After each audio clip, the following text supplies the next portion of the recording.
in the midst of all this progress on campus sexual assault, what are the main problems that still remain?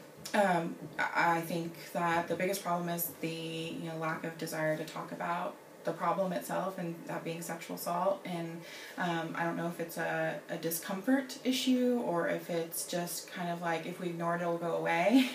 And I think that sometimes for students, that's what it is. I think that there's also some fear and some intimidation that if we speak up and speak against it and share our true feelings about it, that we're not going to have support. It's not the cool thing. And so I think that's probably the biggest problem, is the lack of talking about it. And do you think affirmative consent can make a difference in this problem?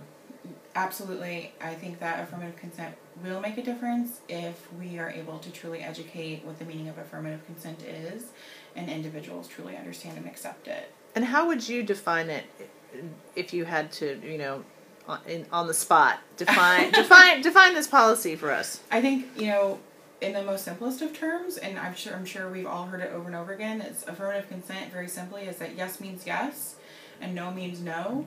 And being able to, remember that, and it has to be very clear, a very clear yes, and it's okay to ask for permission, and if you're told yes, then that's wonderful, and if you're told no, then respect what that means.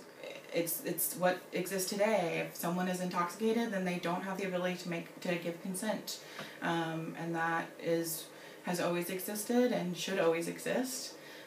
It just makes sense. If someone has the inability to, make decisions for themselves, then that means that they can't say yes or no.